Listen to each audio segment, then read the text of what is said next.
Está cada vez melhor, está ficando muito bom. Agora a gente tem o imenso prazer de trazer o Evaldo, nosso coordenador científico. Evaldo, a Vera Fonseca da USP já está conosco também. E eu tenho uma pergunta aqui do José Carmine. Ele coloca a necessidade de construção de uma grande coleção de micro-organismos amazônicos. Como você vai falar de sistematização da pesquisa, da rede de pesquisa existente na Amazônia, talvez você pudesse responder isso. Ele tem um interesse particularmente em fungos. Evaldo, por favor.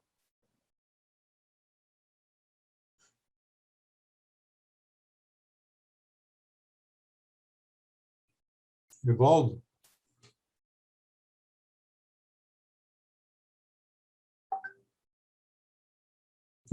Professor, já enviei a solicitação para ele liberar o microfone. Alô?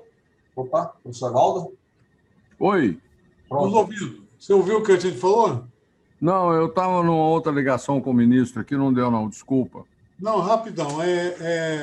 Então, tem um participante que fez uma pergunta sobre a necessidade de construção de uma grande coleção de micro-organismos amazônicos, especialmente fungos, que poderiam servir de base para uma revolução biotecnológica a médio prazo. Como é que você vê isso? Está bem inserido dentro do contexto aí da sua palestra, que é de sistematização da pesquisa na Amazônia.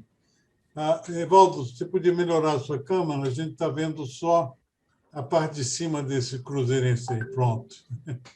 Agora está ótimo. Ô, Fernando, eu ouvi muito mal aqui a pergunta. Estou com o sistema aqui meio... Você pode repetir, por favor? Claro. O José Carmine pergunta se não era importante implantar uma grande coleção de micro-organismos amazônicos, principalmente fungos, para servir de base para uma revolução biotecnológica. Como isso está ligado ao seu tema, que é sistematização das pesquisas na Amazônia, se você puder inserir essa consideração na sua fala, obrigado. Tá, agora? Isso. Tá. Olha, eu vim depois de você. Os fungos são os organismos mais desconhecidos que nós temos sobre a face da Terra. Né? Inclusive, tem uma reportagem até que saiu na Science agora, mostrando que as hifas de fungo, né? ou seja, aquele micélio, aquele conjunto de um fungo, tem uma capacidade neural, né? Isso é a grande novidade, maior que o nosso cérebro. Né? E estão pensando, inclusive, utilizar esses micélios de fungo agregados para fazer computação biológica, biocomputadores. Então, assim, é básico, é necessário, é importantíssimo, só que coleções no Brasil de organismos sofrem um preconceito muito grande, né? Não há recurso para isso e as pessoas lidam com muita dificuldade para manter coleções biológicas, principalmente de micro-organismos.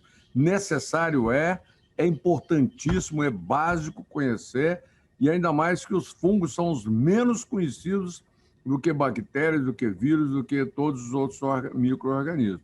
E faz parte, claro, de qualquer programa para a Amazônia conhecer e ter um banco de dados sobre fungos e ter as coleções de fungo para comparação. Agora, é um trabalho gigantesco, não é uma coisa simples e não é barato, né? Então, tem que haver a priorização para que isso aconteça. Nós somos absolutamente favoráveis com essa ideia. O CNPq hoje não tem recurso para isso, mas é uma proposta que tem que estar sobre a mesa para buscar recursos, inclusive, em parte, privados, porque há interesse da iniciativa farmacêutica de conhecer melhor os fungos da Amazônia. Ok, Fernando? Sim, mas a abertura da sua palestra é sobre como é que a gente sistematiza o conhecimento disponível na Amazônia e põe isso para rodar em bases de uma visão de inovação. Em que bases? Com base numa visão de inovação que você sempre traz, como é que a gente sistematiza o conhecimento existente na Amazônia? Especificamente sobre fungos, né? Primeiro, a gente precisa conhecer pesquisa básica, né? Geração de conhecimento sobre fungos falta no mundo inteiro e na Amazônia nem se fala, né? É muito importante. Agora, o que você está pretendendo é uma resposta muito interessante, é que nós partimos para uma base de conhecimento sobre os fungos, desenvolvendo uma capacidade de conhecê-los, e agregado principalmente à indústria farmacêutica. Que aí você tem a sequência da geração de conhecimento com a geração de tecnologias, com a possibilidade de financiamento para pular o Vale da Morte e chegar no mercado, chegar, particularmente, pode ser a indústria farmacêutica, que eu estou pensando aqui, mas pode ser também a indústria de fertilizantes, né? Os fungos têm muita inserção nas plantas, nas raízes. As raízes das plantas são muito povoadas por fungos que a gente nem conhece direito. Então, é a cadeia, né? Vamos pensar. Eu falei muito de um conjunto de fungos da Amazônia numa coleção, num banco, né? Tá certo. Isso é estático, isso é básico. Agora, isso acoplado a uma cadeia industrial de negócio pode atender muito melhor e levar conhecimento sobre os fungos da Amazônia para uma cadeia de geração de tecnologia, pular o Vale da Morte, que é uma questão financeira, né, e de legislação jurídica, né, de patentes, até chegar ao mercado, tendo uma indústria já enganjada nesse processo. Então, estudos básicos com prospecção de futuro. É isso que precisa acontecer na Amazônia. Presidente, você sempre fala na necessidade de trabalharmos em cooperação, porque sua frase é: ninguém mais consegue fazer nada sozinho. Nós temos, com certeza, um volume de conhecimentos levantados nos diversos quadrantes da Amazônia de grande profundidade. E agora o Fórum traz a Globoplat, que é uma ferramenta de comunicação das nossas bases científicas com a base científica internacional. Como é que você enxerga essa rede colaborativa que é tão difícil de montar? É difícil de montar, é exatamente esse o ponto, mas é necessária, porque quando a gente fala em banco de fungos da Amazônia, quando a gente fala em inovação, um pesquisador com a sua equipe de iniciação científica ou pós-graduandos não consegue avançar. É preciso ter uma rede, né? É preciso a colaboração, que é uma tarefa difícil, mas necessária, porque aí rende mais, avança mais rápido, né? Porque você tem numa rede pesquisadores, né? Comunicadores, aqueles que vão comunicar para a sociedade os avanços, como fez a Science agora recentemente, né? Comunicando para o mundo que os fungos podem ser uma base para os computadores biológicos, né? A biocomputação. Você precisa da comunicação e você precisa de empresas, né? Empresas que se interessem pela pesquisa. E aí, para fungos, é realmente uma maravilha. Você vai ter tendo um bom projeto, tendo uma boa rede de pesquisadores de diferentes áreas, não é só biólogo, não. É biólogo, físicos, pessoas de mercado, pessoas que entendem da patente, como patentear, como proteger o conhecimento gerado na Amazônia. Isso é tranquilo hoje, não tem mais tanta dificuldade assim, só precisa de gente boa que tem conhecimento, que não crie atritos, mas que crie soluções para os desafios. Então, olha, pesquisadores, talentos junto a esses pesquisadores, biólogos, pessoal da bioinformática, pessoas da informática, extremamente importante, né?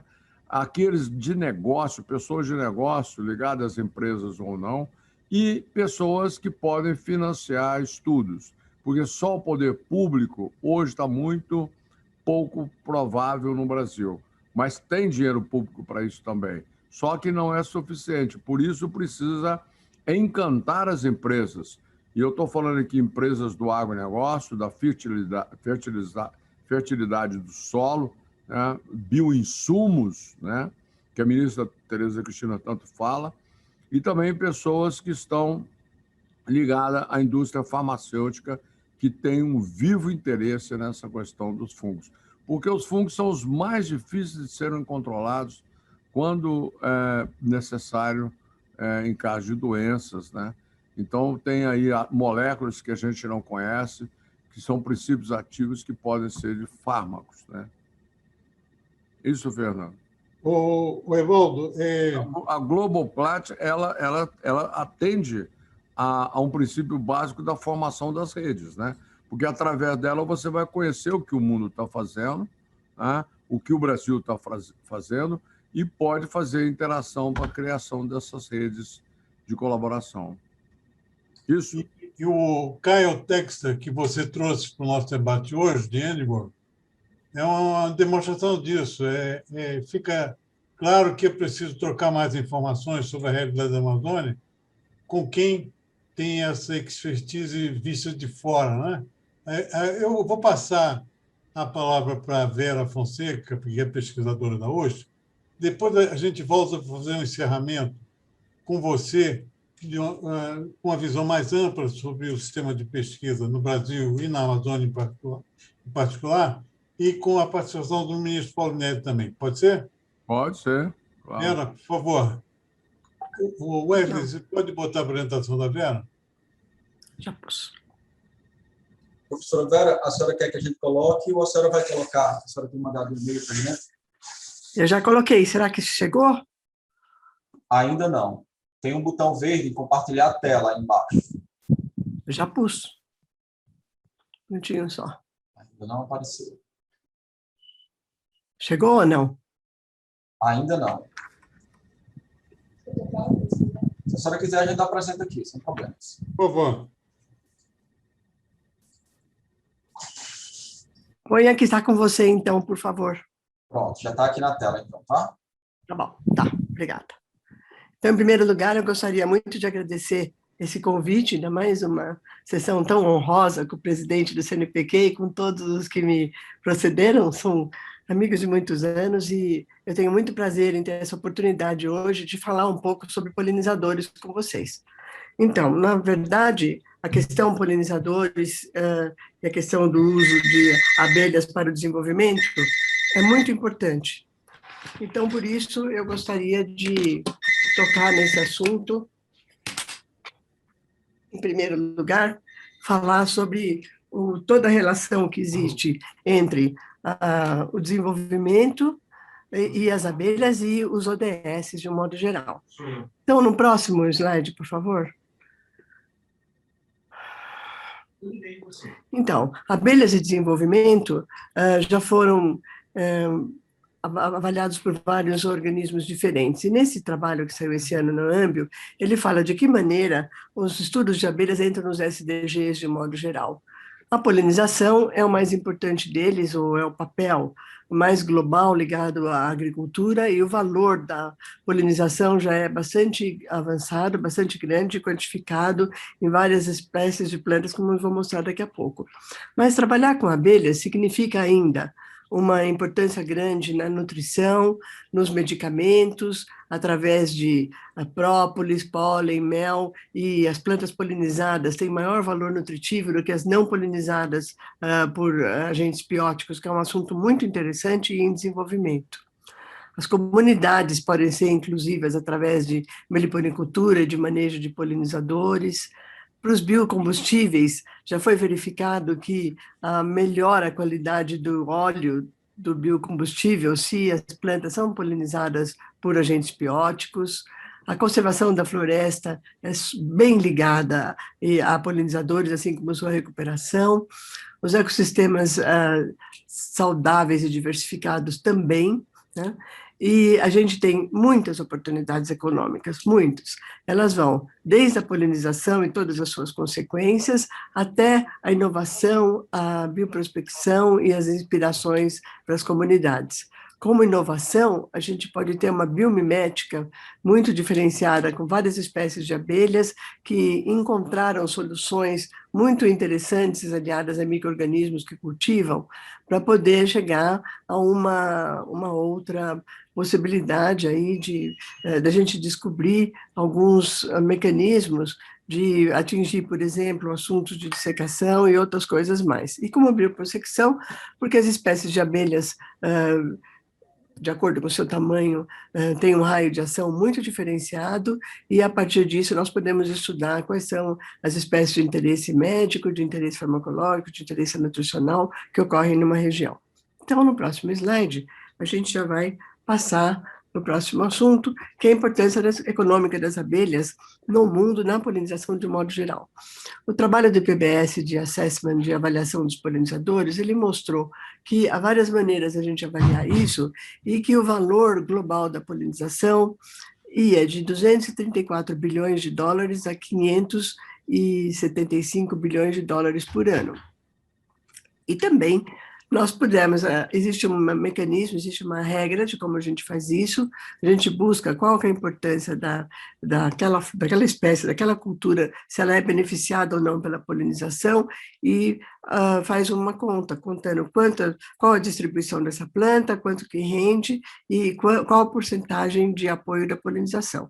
E assim a gente verificou que para o Brasil, no ano avaliado, que foi 2015, a polinização valia 12 bilhões de dólares por ano, o que é bastante considerável. E as espécies de abelhas que foram utilizadas também foram avaliadas nessa ocasião. Próxima, por favor. Entretanto, outros estudos foram feitos para avaliar qual era o papel da polinização na produção agrícola regional. Esse daqui do estado do Pará foi bastante interessante, fizemos no Instituto Tecnológico Vale, e verificamos, então, que o valor da produção agrícola do Pará, para 2016, foi de 2 bilhões e 950 milhões de dólares, mas que o serviço da polinização aí valia quase 1 bilhão de dólares. A gente precisa, para fazer esse cálculo, dos dados do IBGE, de produção agrícola regional. E aqui, então, a gente pode ter uma ideia de como isso é importante. E é importante porque na floresta é fundamental a presença de polinizadores e tal.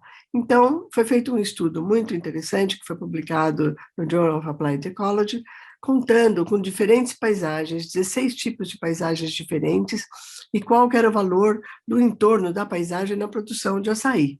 Então, por exemplo, a gente está vendo aqui em cima, é um açaí de uma área que não tem polinização, não tem muitos polinizadores, aqui de uma área de polinizadores. É muito diferente, e isso vale para as grandes extensões de açaí. As grandes extensões de açaí vão necessitar de um manejo para polinizadores. E no açaí são muito importantes as abelhas de médio e pequeno tamanho, como o trabalho que a Embrapa tem feito mostrou de maneira muito, muito boa. Próximo, por favor. Também avaliamos com bibliografia e com pesquisas qual era o papel da polinização na produção de frutos comestíveis da Amazônia. Então, aí nós verificamos que 54% dos frutos amazônicos que eram comestíveis precisavam de abelhas como polinizadores, 14%, principalmente de besouros, né? E entre os polinizadores, as abelhas eusociais, as abelhas importantes nativas do Brasil, que são as abelhas sem ferrão, estavam presentes em grande quantidade. Próximo, por favor. Próximo. Bom, então aqui nós estamos vendo o caso da castanha do Brasil. Naquele trabalho do Pará, nós não conseguimos incluir naquele trabalho a castanha do Brasil, que vai sair num próximo estudo. Mas aqui a gente está vendo que as abelhas que visitam a castanha do Brasil são muito grandes, e elas também visitam grandes áreas, elas têm um raio de ação de muitos quilômetros, 7, 8, muitos quilômetros. Então, elas vão de árvore em árvore e fazem essa polinização. A flor também é uma flor dura, precisa de uma abelha forte. E essas são exemplos de abelhas coletadas na castanha do Brasil, foi um trabalho do Cavalcante, também com o apoio da Embrapa, e entre elas, aqui nessa primeira coluna, nós temos essa última abelha aqui, que é uma abelha importante, que é uma bombus transversalis, que é uma bombus da Amazônia, né? E é uma abelha bastante importante, a gente vai falar dela daqui a pouco. As outras abelhas que estão aqui, a maioria delas, são abelhas de hábito solitário, quer dizer, elas não vivem em sociedade, não produzem mel, elas apenas têm contato com sua filha, ou às vezes nem isso, fazem o seu ninho e não têm contato com os filhos. Então, as castanhas do Brasil, as castanheiras, elas só produzem na presença dos polinizadores. Próximo, por favor. Então, mas nós temos um problema com relação a todos esses polinizadores grandes da Amazônia, e os outros também. São as mudanças climáticas que estão em curso, né? Então, quando você tem uma grande distribuição, ou precisa de um número mínimo de locais de distribuição das abelhas, nós podemos fazer uma modelagem climática e verificar qual será o impacto das mudanças preconizadas pelo IPCC na presença das abelhas em um determinado lugar. E esse estudo feito para Carajás, esse coraçãozinho que tem aqui embaixo no vermelho, nesse mapa, os estudos mostraram que as abelhas, foram feitos muitos estudos detalhados de abelhas em Carajás, junto da parte das cangas, das vegetação e agora das florestas. Nós verificamos que em 2050, as condições locais não vão ser adequadas para a existência dessas abelhas. Então, muitas delas, elas não vão estar mais presentes naquele momento. Próximo, por favor. Esse estudo foi feito também relacionado com os serviços ambientais, então, se eu mexo um pouquinho, nós vamos ver aqui para morcegos, nós avaliamos 83 espécies, 625 de aves, 216 de abelhas, e o outro gráfico ao lado vai mostrar que vai haver uma queda bastante grande dos serviços de polinização, os serviços de frugivoria também vão existir, vão diminuir, então há um declínio de serviços de ecossistemas. Então, como é que a gente resolve esse problema para os próximos anos? Próximo, por favor. A gente precisa contar com abelhas manejáveis, né? E para abelhas manejáveis, nós pensamos nas abelhas sociais, de um modo geral. Então, as abelhas sem ferrão são uma riqueza bastante grande para muitos lugares da Amazônia, e nós temos 183 espécies de meliponinos, abelhas sem ferrão da Amazônia, que foram identificadas, né? Então, nós fizemos um trabalho recente para a FAO sobre uma avaliação de qual era o nível de manejo das espécies sem ferrão do mundo, para um update do assessment de polinizadores que ela vai produzir. Então, a gente verificou que os níveis de manejo podiam ser 3 níveis, um que a gente não sabe nada como manejar, o outro é um manejo muito rudimentar e o avançado, quando é possível trabalhar de várias maneiras. Então, os níveis de manejo das espécies amazônicas, 50% não sabemos como manejar, não são manejáveis. 33% são o básico do manejo, bem básico, não usam as técnicas que já estão disponíveis. E 17% só das abelhas têm aspecto avançado. Mas se eu busco as culturas agrícolas que foram apontadas para a região, eu vou ver que 38% dessas espécies de meliponíneos podem ser visitantes ou potenciais polinizadores, e 62% das espécies são completamente desconhecidas com relação às suas possibilidades de polinizadores, etc. Próxima, por favor. Então, a meliponicultura, ela pode ser uma meliponicultura narracional, as colônias são mantidas em colônias, em campo de um modo geral, as divisões são feitas um ano só. Mas tem um jeito mais evoluído da gente fazer as biofábricas de abelhas. Então, aí nós teríamos sistemas de manejo de multiplicação muito evoluídos, muito especializados, baseados no conceito científico e no controle de variáveis, né? Então, nós poderíamos utilizar técnicas novas, e através dessas técnicas, a gente teria uma possibilidade de multiplicar as colônias de acordo com o desejado, nos vários lugares onde isso acontecer, de muitas maneiras, de modo a focalizar aquele papel principal daquela criação. É para resina? Então, como melhorar a resina, a própolis, que tem um valor econômico muito alto para a indústria farmacêutica? É para a produção de mel? Quem produz mel? É como um polinizador? Quem produz a abelha para polinização? Então, hoje a gente falou aqui nessa reunião várias vezes sobre a importância do cacau. Cacau é muito importante mesmo, né? Mas o polinizador do cacau, a abelha sem ferrão muito miudinha, é um potencial polinizador do cacau que já foi identificada na África e na Ásia. Então, aqui temos muitas abelhas diminutas sem ferrão. Temos que fazer pesquisa em cima dessas abelhas e ver a sua atualização na polinização. Próximo, por favor. Essas são técnicas que a gente desenvolveu e que teriam a ver com desenvolvimento. Então, produzir rainhas in vitro em laboratório, aqui do lado tem as rainhas que nasceram, fazer uma fecundação controlada, ou em conteúdos, em recipientes muito pequenos, ou em gaiolas de fecundação. Próximo, por favor. Preparar mini-colônias, alimentar adequadamente, e teríamos um número bastante grande de colônias a serem desenvolvidos. Próximo, por favor. Bom, tem um outro tipo de criação também. Aqui nós estamos vendo uma estufa de tomate e as caixas de mamangavas do hemisfério norte. Então, do mesmo jeito que no hemisfério sul, os meliponíneos são as abelhas sociais mais importantes, no hemisfério norte são as abelhas mamangavas do gênero Bombus. E lá foi desenvolvida a partir da pesquisa as grandes empresas de produção de polinizadores, né? Então, essa Agrobio é uma delas, há outras, PBS, Coopert, há várias outras, e elas dominam o mercado em vários lugares. Agora a China já tem os seus polinizadores locais, existem polinizadores que são vendidos para o mundo inteiro, milhões de colônias por ano, para principalmente agricultura em ambiente protegido, mas faltam dados ou faltam polinizadores para a região amazônica, por exemplo. Então, quais seriam os bichos importantes, os animais importantes que nós teríamos para servir como base para essa polinização, com essa metodologia que já é conhecida em todos os lugares? Próximo, por favor.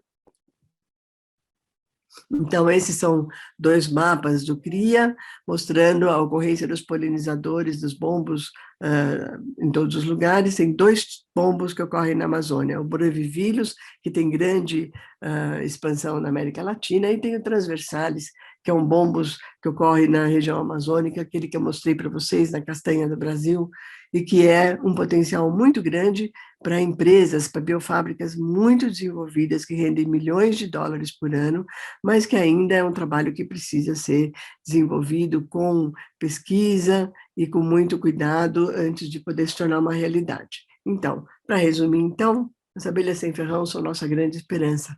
E aqui temos outras possibilidades, e abelhas, em geral, trabalham para o desenvolvimento. Eu tinha um videozinho para passar, mas eu não sei se vai ser possível, porque...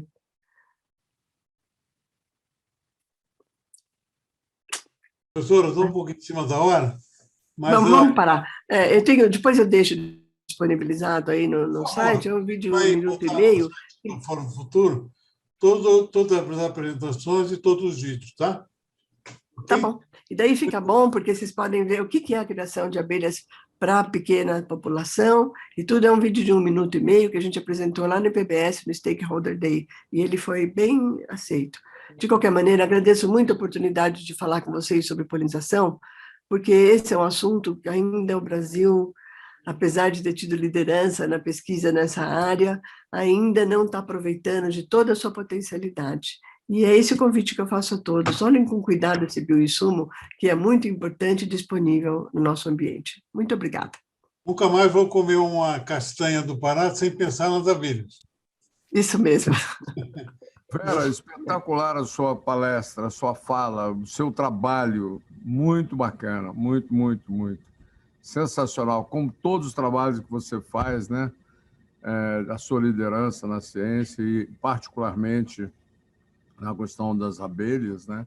Parabéns, viu? Está muito bonito e traz uma esperança muito grande para a gente de aplicação, né?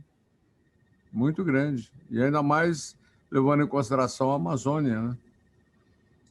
Eu acho que serve para o Brasil inteiro, sabe? Para a agricultura de um modo geral, do Brasil inteiro. Imagina só, a soja não precisa obrigatoriamente da abelha para fazer a sua polinização, mas quando eu coloco as colônias de abelha na soja, aumenta 20% a produção final. É enorme, o dinheiro que isso está envolvido é muito grande, né? E daí tem essa parte também do planejamento territorial, de ter uma pequena área natural onde moram os polinizadores ou não. Quando nós temos um maior número de espécies, geralmente é melhor esse desenvolvimento. E esse trabalho seu e dos seus alunos e dos parceiros nos traz a obrigação, o dever de trabalhar para que nós tenhamos produtos aplicados nas lavouras de uma maneira sustentável, né? Para o desenvolvimento sustentável, porque as abelhas são, sem dúvida nenhuma, as mais atingidas, né? Pelos produtos que a gente usa, os agroquímicos, de uma maneira geral. Então, a responsabilidade nossa de trabalhar o controle biológico, de trabalhar outras formas de controle de pragas, aumenta muito. Bom, gente, eu vou... É um movimento mundial. Sim. Vou ser obrigado a chamar o nosso professor Alberto Duval para fazer a última apresentação. E eu peço à Alda que mande um e-mail para a professora Vera para a gente pegar esse vídeo para colocar no nosso site. Por favor. Eu mandei o link para ela. Ótimo. Por favor, professor Duval, uma honra tê-lo aqui. Ô, Fernando, o Val é outra grande autoridade sobre a Amazônia. É uma alegria muito grande ter ele aqui conosco, viu?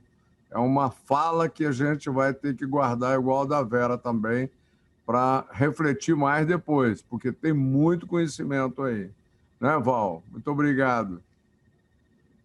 Obrigado, professor Evaldo. Obrigado, Fernando, pelo convite. É um prazer estar com vocês aqui. Eu quero saber se a tela está compartilhada com vocês já. Está compartilhado. Muito bom, muito bom.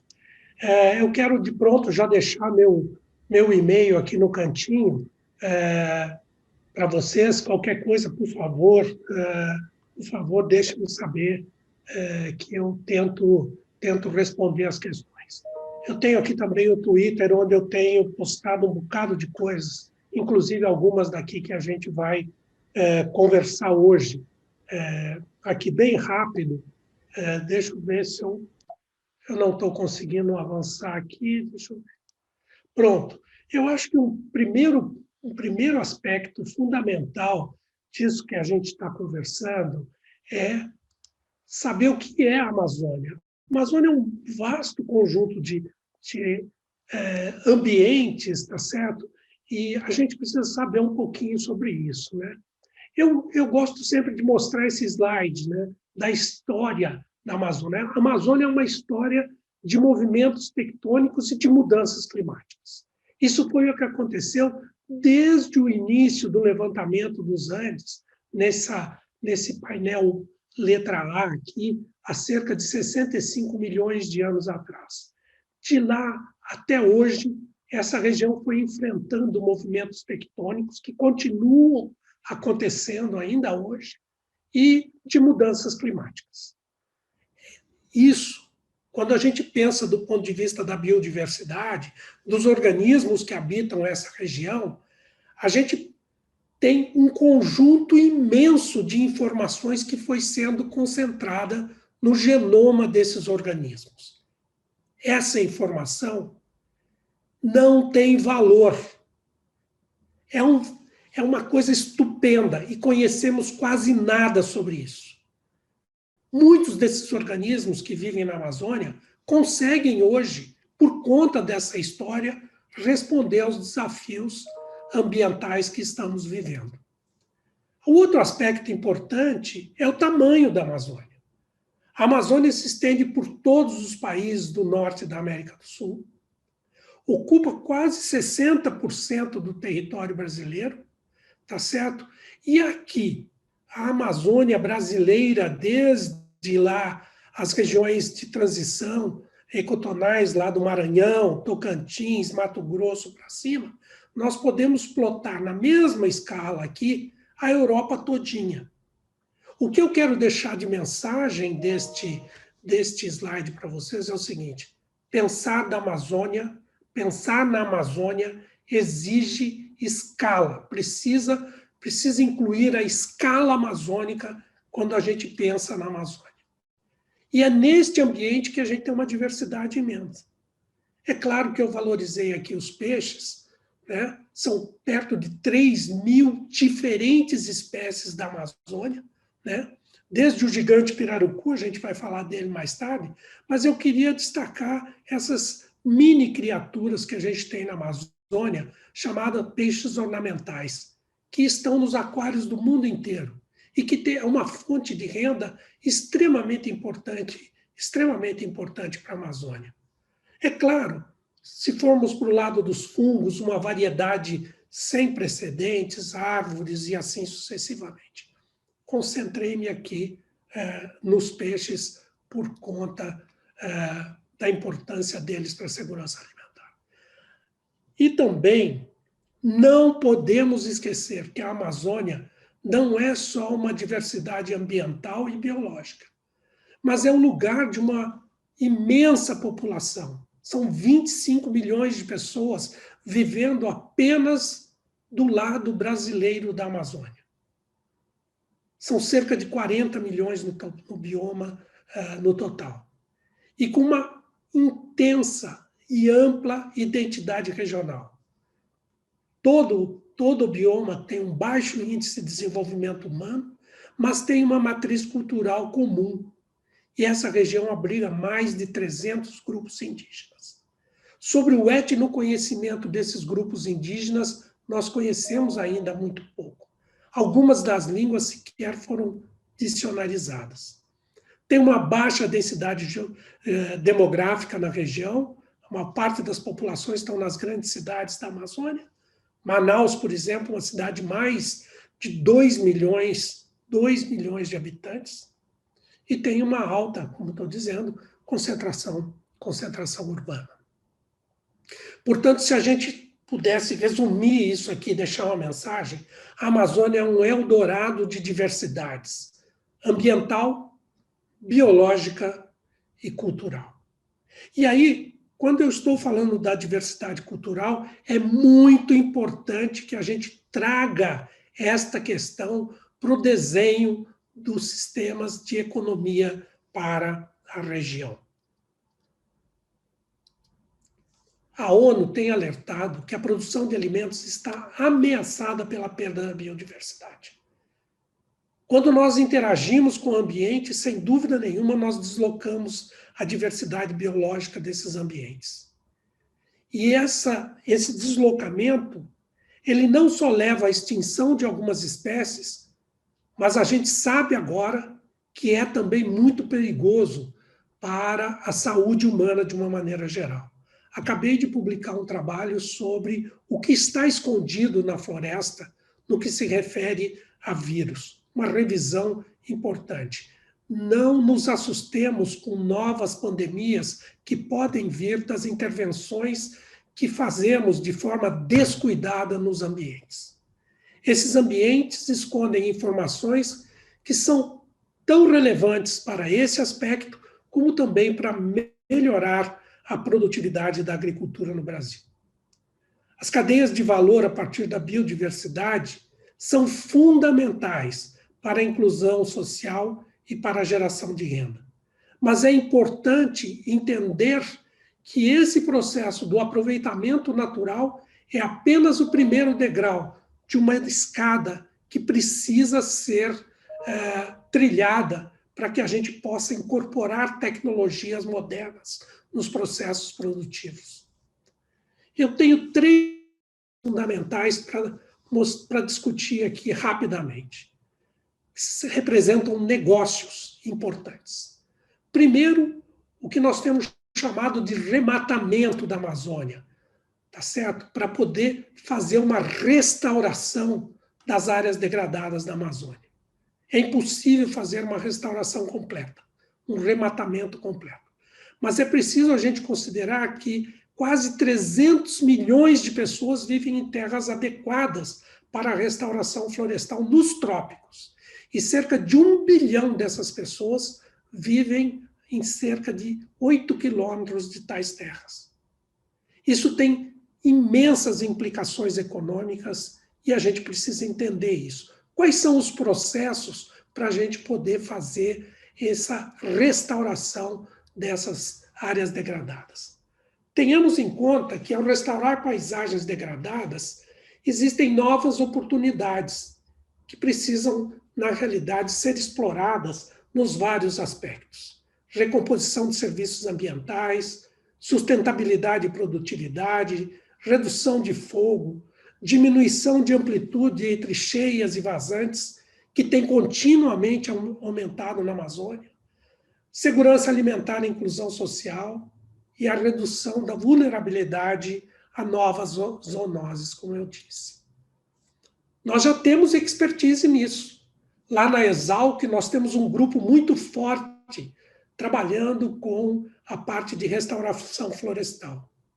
E no INPA, nós temos um grupo também que é responsável como laboratório sede do INCT Madeiras.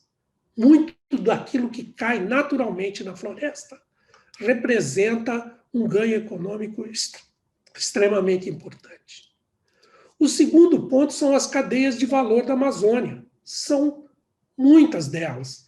E eu quero ligar aqui, basicamente, para o pirarucu, que é esse imenso desse peixe de respiração aérea, se ficar preso embaixo d'água, morre afogado, e que cresce 15 quilos, vou sublinhar, 15 quilos no primeiro ano de vida. Tem características bioquímicas, fisiológicas muito distintas.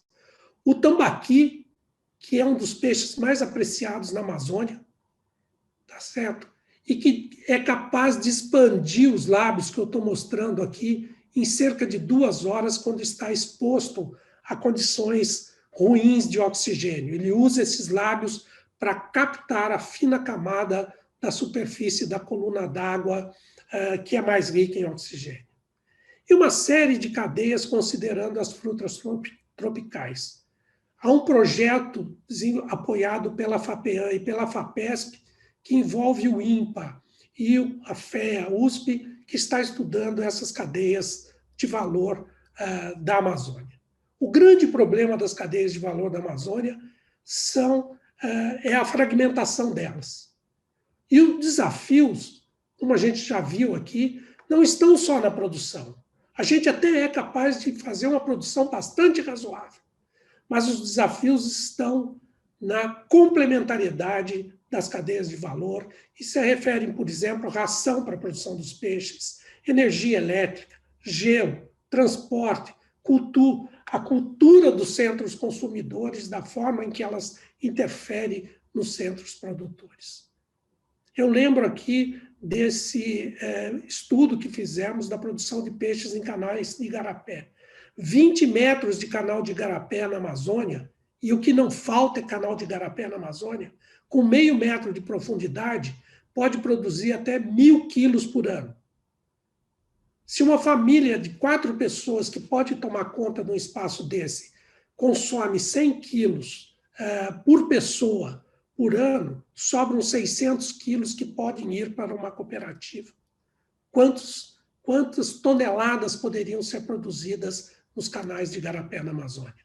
Só para ter uma ideia para vocês, o consumo de pescado nas regiões brasileiras, na região norte é o maior deles, é 104 gramas por habitante, 104 quilos por habitante por ano, tá certo? E no Nordeste brasileiro é por volta de 39. O consumo de peixes na região norte do Brasil é o maior deles todos, seguido pelo Nordeste, pasmem, e depois Sudeste, Centro-Oeste e Sul. Então, a região não só é rica nos peixes, mas também consome uma quantidade bastante significativa. Mas olha só, quando a gente faz análise da produção científica desses 4 produtos, e eu vou centrar em apenas 2 deles, olha a castanha do Brasil. Nós temos poucos estudos aqui na região norte. A grande maioria deles é fora do Brasil. Se a gente toma os peixes, note que a gente tem uma produção considerável no Brasil. São peixes esses endêmicos da Amazônia, só existem aqui. E são estudados nos Estados Unidos, são estudados na Europa e, mais recentemente, na Ásia. O tambaqui, hoje, já é exportado pela China e, o ano passado, teve a maior, foi o país que mais exportou tambaqui no mundo. Agora, isso tudo está ameaçado pelos processos de devastação da região.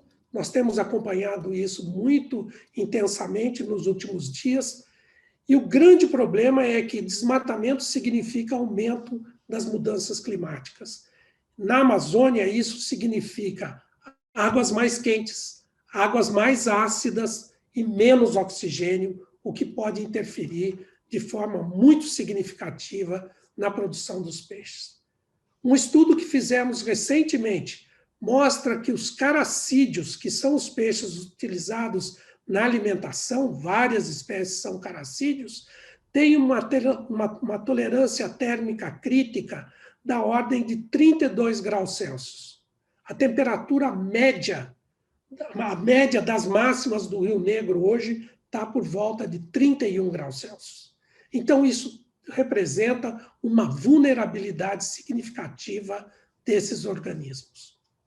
Nós construímos, com recursos do INCT Adapta, apoiado pelo CNPq, pela FAPEAM e pela CAPES, um conjunto de salas climáticas, 4 salas climáticas, uma controle que reproduz as condições que a gente tem na floresta e outras 3 representando o cenário brando, intermediário e drástico. E incubamos nessas salas organismos da Amazônia. Só para um exemplo para vocês, o futuro do tambaqui. A incubação do tambaqui nas suas fases iniciais, nessas salas, causa deformações ósseas extremamente importantes. Cerca de 40% dos organismos apresentam algum tipo de deformação óssea depois de 16 dias de incubados nessas salas climáticas. Lordose, cifose, escoliose. E, evidentemente, vão desaparecer na natureza com essas anomalias. E terceiro ponto e último, eu acho que a gente precisa considerar o futuro, né? Existe uma comissão que foi apelidada a Comissão dos que não nasceram, que é a Commission of Oxford Martin, e eles chamam a atenção para que a gente, nas nossas ações hoje, que nós não estamos ouvindo as pessoas do futuro, porque elas não nasceram ainda, que nós tenhamos o cuidado de delinear ações no ambiente que protejam esses ambientes para o futuro. E, para isso, ressaltam a necessidade de coalizões criativas entre instituições. Instituições inovadoras, abertas e revigoradas, que a gente não fique fazendo mais do mesmo, que a gente revalorize o futuro, que a gente faça investimentos em gerações mais jovens e estabeleça uma plataforma comum de compreensão para as ações ambientais, particularmente. Para isso, não tem outra solução que não seja ciência, tecnologia e educação. E a cooperação científica emerge significativamente. E talvez para a Amazônia a gente tenha um desafio que perdura desde a época do descobrimento. Se você considerar as sedes das unidades de pesquisa do MCTI, os grupos de pesquisa por ano e basicamente por unidade da federação. As coleções fiel depositário, sítios do PELD, os INCTs, as sedes dos projetos PPBio, dá a impressão que a gente nunca acabou com o com o Tratado de Tordesilhas. Tenho chamado isso de fator Tordesilhas, que impede o desenvolvimento da Amazônia. Muito obrigado, Fernando. Excelente, Val, como sempre, né? Muito lúcido, muito propositivo. É uma beleza. Você que está já há muito tempo aí já tem uma ideia muito boa de como desenvolver a Amazônia, né? E essa questão do Tratado de Tordesilhas está muito bem colocado, viu? É uma grande ideia. Eu acho que a gente precisa muito esses simbolismos, né? Essas estratégias assim, visuais para a gente ter realmente o tamanho da encrenca que muitas vezes a gente cria para nós mesmos. Né? É verdade. Você tem uma situação de fato que não é absorvida, né? E cria todo esse problema que a gente tem hoje. Fernando.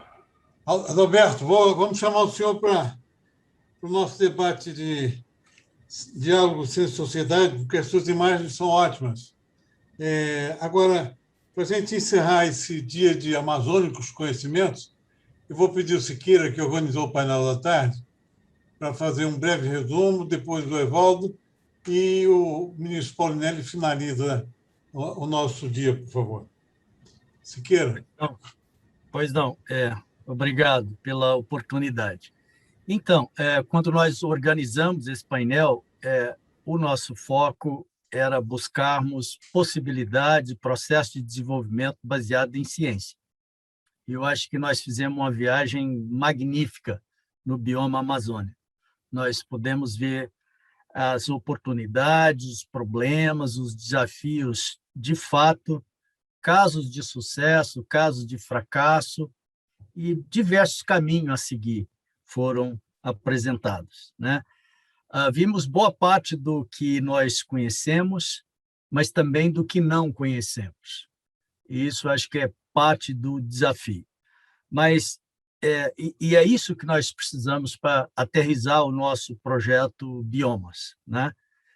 Especificamente definir os polos demonstrativos iniciais dessa iniciativa tão importante, idealizada pelo Alisson. Os desafios foram todos muito bem colocados, os gaps também. E na questão de gap, eu acho que um ponto muito importante trazido pelo nosso catedrático, professor Paulo Haddad, é a ideia da necessidade de ter o capital intangível. Eu acho que os exemplos dele são muito claros. Não adianta a gente pensar as melhores ideias, não adianta o nosso mentor arrumar o recurso que precisa se não considerarmos esse capital intangível. O processo não vai acontecer do jeito que a gente precisa. Isso é muito importante. A gente já considera esses elementos no desenho dos nossos polos, mas eu acho que a gente precisa, talvez, enfatizar mais.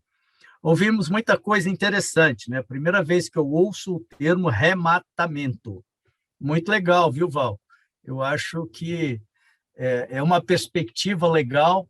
Restauração é muito forte, é muito ambicioso, difícil de ser atingido. Não impossível, mas difícil. Rematamento é um termo mais adequado para revegetação, quer dizer, algo mais que simplesmente ter uma vegetação lá, né? Então, gostei disso. Isso reforça as bases fisiológicas, as bases biológicas dos processos todos, né? Que, aliás, você fez isso muito bem quando falou do pirarucu. O Fernando é o maior entusiasta dessa história do pirarucu, né?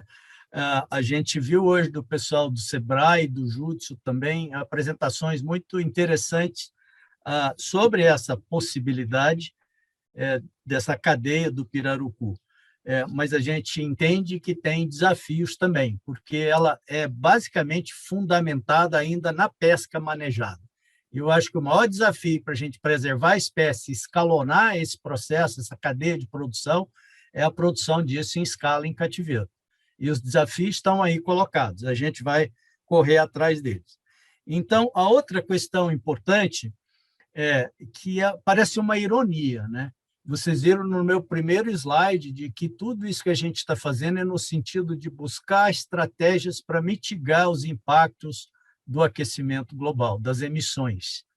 E agora a gente vê ao longo do dia várias colocações muito específicas e claras do impacto negativo que essas mudanças têm, seja nos polinizadores, seja nos recursos pesqueiros, nos peixes, né? E na própria floresta, né? Esse aquecimento da floresta ele muda o estado de hidratação e pode torná-la mais fio, mais fácil de pegar fogo e tal, que é uma das coisas que a gente mais teme, né? Nesse processo de conservação. Então, foi muito bom, né? Falamos também de mercado, muito de mercado, do final de cadeia, dessa ideia, o Judson e o representante do SEBRAE trouxe essa ideia de trabalhar esse feedback, quer dizer, vamos entender a percepção do mercado, seja para orgânico, seja para o que for, trazer isso e incorporar na cadeia, só assim a gente consegue desenhar um processo de produção bem equilibrado, bem alinhado com a expectativa da sociedade, né? Então, eu quero só agradecer a oportunidade de estar participando e colaborando disso, e o esforço, o dispêndio e a dedicação de vocês em participar desse painel hoje à tarde. Muito obrigado. Fernando, contigo. Obrigado a você, Siqueira. Então, Evaldo, você que gosta do bacalhau da Amazônia, além de pedir um bacalhau de casaca, a gente tem que pedir um bacalhau de cativeiro junto, né? Pois é, Você né? pode concluir, Evaldo, por favor? Fantástico. Não, eu queria pedir desculpas que eu não pude acompanhar hoje à tarde, nem pela manhã, que hoje foi um dia muito difícil aqui no CNPq. Nós estamos num embate com o Ministério da Economia, o que não é simples, né? Vocês sabem. E o meu dia hoje foi dedicado praticamente a esse trabalho junto ao Ministério da Economia, então não pude estar com vocês, a não ser agora no final. Peço desculpas aí, viu, Fernando? A vontade de estar junto é muito grande. Mas eu queria aproveitar para cumprimentar o nosso professor Paulo Haddad. Eu vou ouvir depois a fala dele, muito importante, né? O Siqueira, o César Rissetti, que está com a gente aí pelo SEBRAE, e o Roma, né? O Roma eu acho que ainda continua com a gente. O Roma foi meu colega em Viçosa, foi meu veterano, é uma pessoa muito especial. E o Val e a Vera, que eu já cumprimentei, e o nosso ministro professor Alisson Paulinelli. Desculpa aí, viu, Alisson? Hoje não deu para acompanhar, mas eu estou junto aqui e amanhã, se Deus quiser, a gente vai estar mais próximo aí. Fernando, é fantástico, né? Eu acho que o Fórum do Futuro, com a liderança aí do Paulinelli, a sua dedicação, reuniu aqui. Eu quero ver depois com mais calma tudo que aconteceu, mas é muito bom, né? Porque é um momento certo, né, para a gente reunir esses conhecimentos e trabalhar a ciência para o desenvolvimento, né? Então é uma força grande, porque o Paulinelli agora, com toda a visibilidade que está tendo com a candidatura ao Prêmio Nobel, a gente está imbuído aí desse propósito de transformação, né? De transformar tudo que a gente tem, inclusive na Amazônia, no Cerrado, na Caatinga, em negócios e geração de renda, geração de empregos, né? Com base na ciência, como disse o Zé Oswaldo. Muito bom. Eu quero só agradecer e pedir desculpas aí pelo acompanhamento limitado. Foi muito bom a sua presença, Evaldo. Ministro Paulinelli, antes do senhor encerrar, eu só queria convocar vocês todos. Amanhã a gente começa um painel muito interessante, que é o avanço do controle biológico de pragas. O Evaldo, que é entomologista, e o pessoal que trabalha com ele, inclusive a própria Baia, estimam que se a gente, mesmo não avançando tanto nas pesquisas, a gente chega em 2030 com 30% do mercado de controle sendo da área biológica. Isso é muito importante e mostra que, com mais dinheiro em pesquisa, a gente poderia acelerar essa pauta. Então, amanhã, às 8 horas, estaremos todos juntos. Professor Paulinelli, o senhor tem o comando do encerramento aí, por favor. Seu microfone.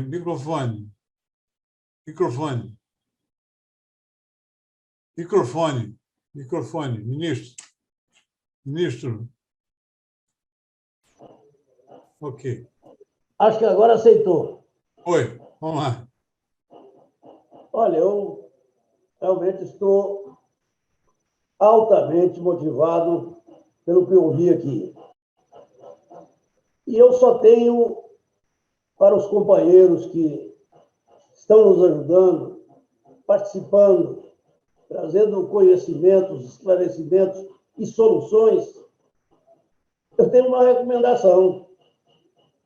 Nós temos que acreditar. Não há barreiras que não sejam vencidas